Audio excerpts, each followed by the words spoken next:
notes on Frank Ryan instead. Hmm? I think this is important for you to know. I mean, obviously somebody has spent a great deal of money to set you up in this lovely hotel suite. Prepare all those phony documents that you've been passing out to the press. Secondly, the documents are real, and it is my money. Whenever any person makes an expenditure for the purpose of financing communications, expressly advocating the election or defeat of a clearly identified candidate, such communications... Please, this really has nothing to do with me. Brandy? You could get a year in prison, a $25,000 fine, or both.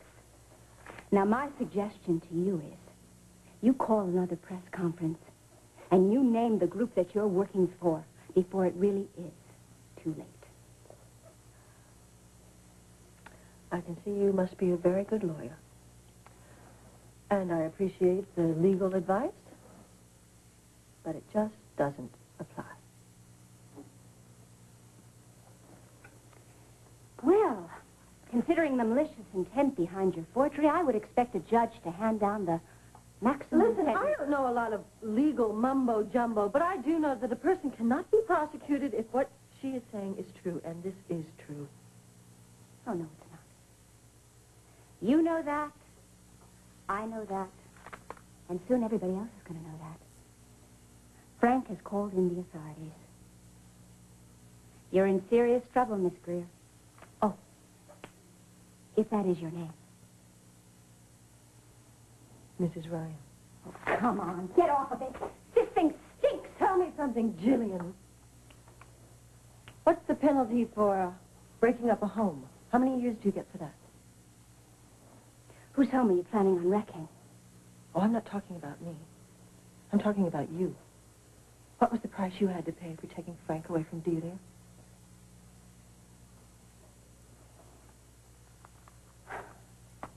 I knew that something like this would happen.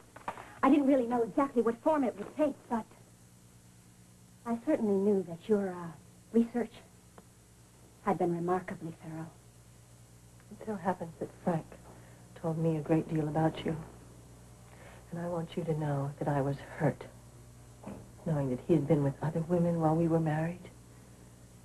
But I always sensed that the only one that was really a problem to my marriage was you. I don't really care to listen to any more of this. I have said what I have to say.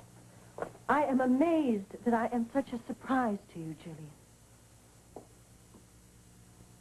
You have worked very hard to try to deny me, despite the fact that you know more about Frank Ryan's history than anybody. How can you still trust him? Because I know the man. I know more than his history. I know Frank Ryan. The whole story. Not bits and pieces that somebody has told me so that I could play a part. Miss Greer, you're a phony. A real fake.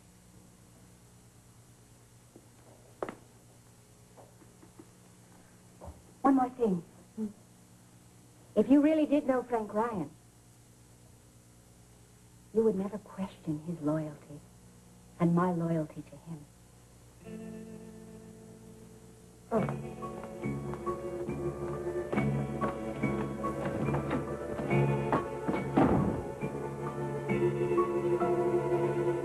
That's how it works. Frank gets mad at me more easily than I do at him, and he gets over it faster.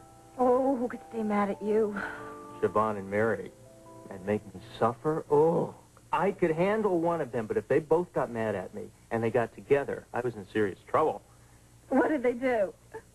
They specialized in swift and sadistic, preferably public.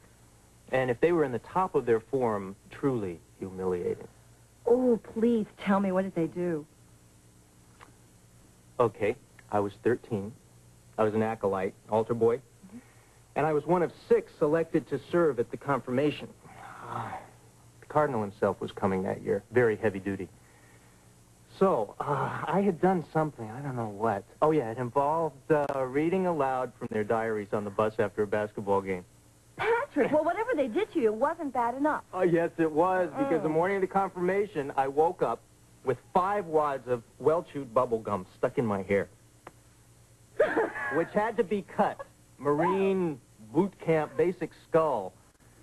Oh, that was only part 1. Part 2 involved my black sneakers that I only wore on the altar and then left in the vestry. Well, they got to my sneakers somehow, and they smeared olive oil into the soles, which was fine on the vestry rug, but the minute I hit the marble on the altar, I fell down. Many times. And I left a trail of olive oil so that a lot of people fell down. It was like a Marx Brothers movie. I really admired the Cardinal, though, because he never lost his composure. And he stayed on his feet. Is this a true story? Yes, ma'am. What happened to Siobhan and Mary? Not a thing.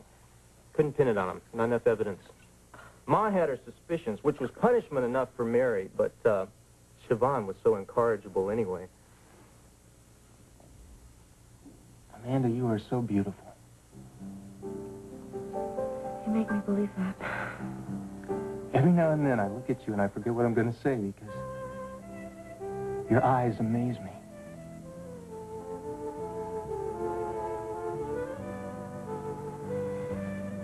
Put down that bottle.